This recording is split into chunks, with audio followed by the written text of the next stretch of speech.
засгийн газрын кабинетаараа бид одоо зөвхөн одоо эрүүл мэндийн салбарын гэлтгүү боловсролын салбарын ахмадуудынхаа цалин үсийг нэмэгдүүлэхэд бид одоо хэрхэн ажиллах уу, хаанаас ямар хөрөнгийг татах уу гэдэг чиглэлд бол зүгээр суусангүй ажиллаж байна.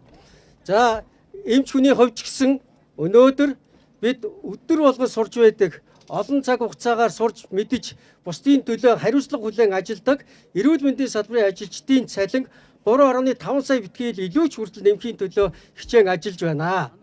За энэ хугацаанд бид одоо эхний ээлжинд ямар ч гэсэн засгийн газар төсөв өргөн барьсантай холбоотой засгийн газрын тэргүүн ерөнхий сайдын өгсөн үүргийн дагуу нийт урсгал зардлын 10%-ийг танаж түүнийг боловсрол, ахмад, тэтгэврийн насныхан эрүүл мэндийн салбарынд санхүүжилтийг олохоор 840 тэрбум төгрөгийг хуваарлах ийм одоо саналаа их хурлд төсөвтэй цуг өргөн барьсан.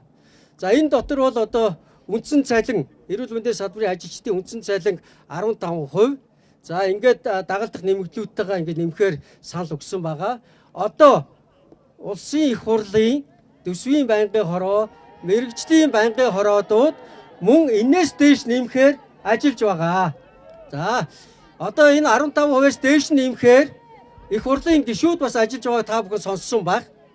За ингээд энэ засгийн газраас төсвөө өргөн барьсны дараагаар хоёр дахь хэлэлцүүлэг ороод одоо ажлын хэсэг байгуулагдаад энэ бол их хурлын мэдэлд очсон шилжсэн байгаа. Өнөөдөр эрүүл мэндийн салбарын байгууллагуудын дарга нарын энэ төсөв санхүүжилт зарцуулж байгаа байдалтай үйлдвэрчний эвлэлийнхэнтэйгээ хамт хэдүүлээ шалгалт хийгээд байгаа шүү дээ.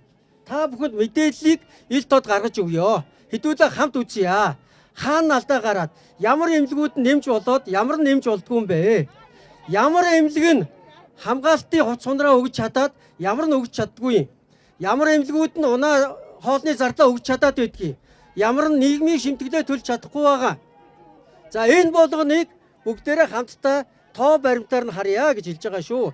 За ингээд ямар ч байсан бид одоо нэмхийн төлөө зүтгэж байна. Та бүгдийн бас энэ хичээл зүтгэлийг бас ойлгож эрүүл мэндийн яам хамт байгаа.